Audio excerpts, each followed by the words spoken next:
warahmatullahi wabarakatuh. Perkenalkan, kami dari kelompok 1 dengan anggota saya sendiri, Radia Putri Ningsi dengan NIM 23086085. Saya Ricardo Gonzales dengan NIM 23086093. Saya Emikuat Ramadan dengan NIM 23086353. Nah, di sini kami akan membahas seputar ilmu psikologi olahraga. Sebelumnya kita itu harus mengetahui apa sih itu ilmu psikologi olahraga. Nah, ilmu psikologi olahraga ini adalah cabang ilmu psikologi yang mempelajari tentang faktor-faktor mental dan emosional seseorang dan performa seorang atlet dalam melakukan aktivitas olahraga. Disiplin ini mengkaji tentang bagaimana perasaan, pikiran, mental, dan sikap yang sangat mempengaruhi performa. Nah, adapun faktor-faktor yang mempengaruhi psikologi ini yaitu tentang performa atlet. Apakah kalian sudah mengetahui faktor-faktor apa saja itu? Mungkin ada faktor intrinsik dan juga faktor ekstrinsik. Faktor intrinsik dan ekstrinsik ini merupakan faktor motivasi. Nah, motivasi dibagi menjadi dua, yaitu intrinsik dan ekstrinsik. Di mana intrinsik itu adalah faktor yang berasal dari dalam diri kita sendiri, seperti kita melakukan sebuah aktivitas olahraga jogging. Nah, di sini itu kita itu melakukan aktivitas ini bukan karena hanya sekedar untuk menurunkan berat badan, tetapi juga sangat karena kita itu mencintai proses dari olahraga tersebut.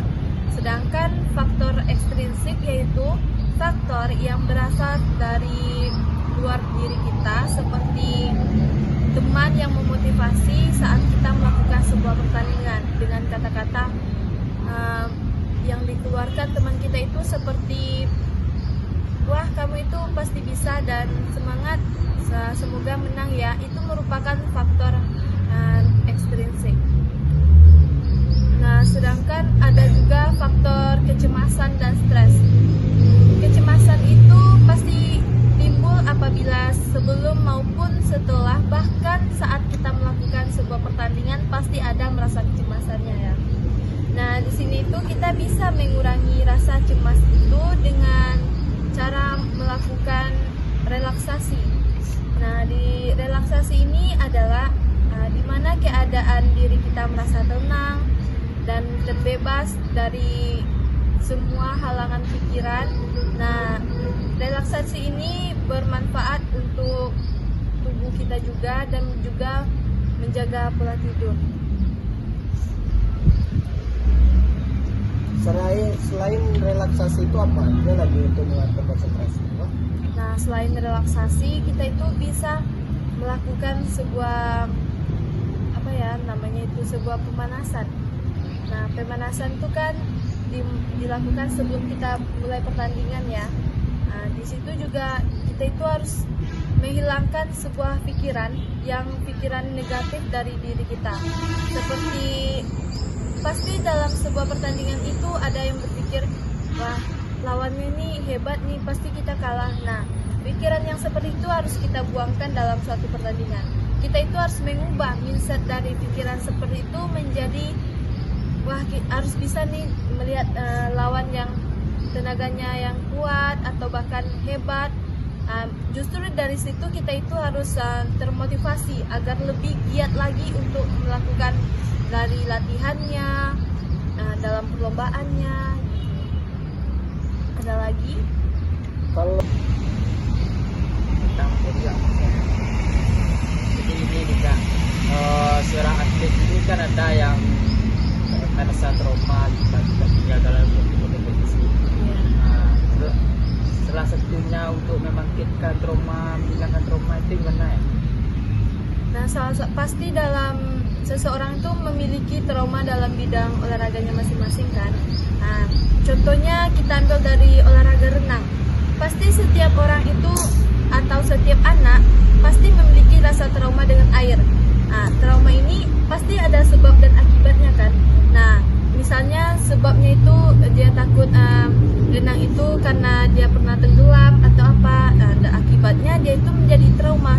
Nah di sini itu kita bisa menghilangkan rasa trauma itu dengan cara melatih kembali dari awal, melakukan aktivitasnya dari awal, misalnya mulai kenalkan dia lagi dengan lingkungan air dan mengajarkan dia lagi bagaimana cara teknik yang baik. Nah di situ itu lama kelamaan pasti seorang anak itu mulai menghilangkan rasa traumanya.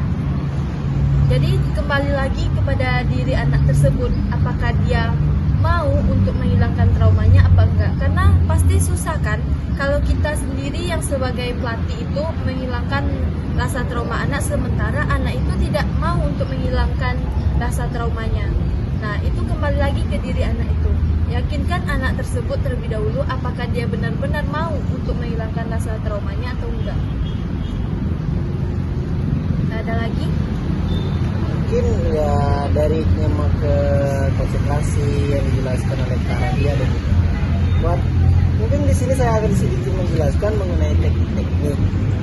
Apa teknik-teknik dalam psikologi dalam olahraga mengenai konsentrasi dan juga yaitu adanya visualisasi dan juga relaksasi, self-talk, goal setting, dan menatap tujuan. Apa yang maksud dari yang saya sebutkan tadi yaitu mengenai balik lagi kepada konsentrasi dan fokus kita pada diri kita sendiri, yaitu kita harus siap menghadapi apa yang akan terjadi dengan mudah terbawa pikiran, ya termasuk ke dalam relaksasi tadi. Ya teknik seperti penapasan dalam dan relaksasi otot progresif untuk mengurangi ketegangan fisik dan mental. Apa yang maksudnya itu yaitu ya mungkin dari seseorang itu mempunyai kepribadian atau keterbelakangan mereka yang buruk atau kurang kayak gitu kan, kita bisa mengerti dari mereka juga. Nah balik lagi kepada pelatih mereka, apakah mereka itu bisa mengimbangi kayak gitu fisik dan mental anak didik mereka. Saya mau bertanya nih tentang pelatih tadi kan. Nah terkadang ada pelatih itu yang menjatuhkan mental anak didiknya, seperti yang pernah saya temukan, yaitu seorang pelatih itu hanya terfokus pada anak yang memiliki kemampuan lebih dibandingkan dengan anak yang biasa saja.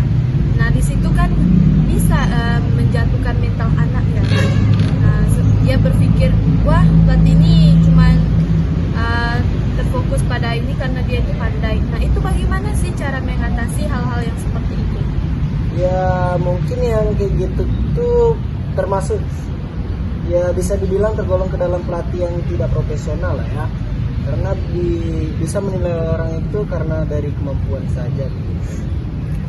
Kita sebagai pelatih itu harus mendidik tanpa melihat mereka tuh lebih baik atau lebih buruk. Jadikan mereka itu satu atau sama, duduknya sama rata, berdiri dia pun tanpa raja gitu. Jadi intinya itu jangan pernah meremehkan atau memandang, karena kemampuan anak itu pasti berbeda-beda kan. Bisa jadi kemampuan anak yang belum bisa apa-apa itu yang menjadi atlet yang luar biasa. Kalau pendapat abang gimana nih tentang seorang ya bagaimana sih teknik yang dapat diberikan oleh pelatih itu? Pelatih ini sangat berdampak dengan kita selanjutnya. Itu salah satu caranya yang utama apa?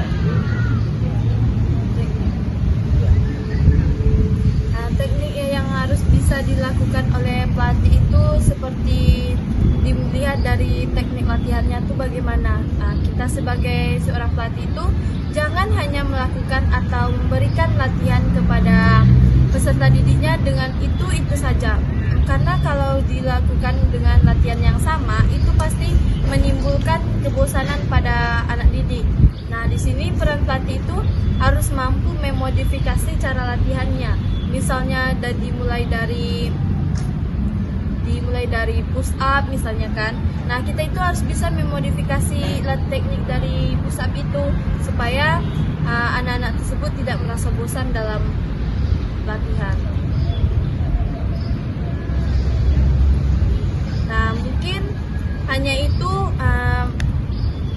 penjelasan mengenai ilmu psikologi olahraga dari kelompok kami. Lebih dan kurang kami mohon maaf, mungkin ada dari kami salah kata atau apa, ya mohon dilengkapi lah ya, mohon dimaklumi. Kami tutup. Wabillahi taufiq wal hidayah. Wassalamualaikum Wassalamualaikum warahmatullahi wabarakatuh.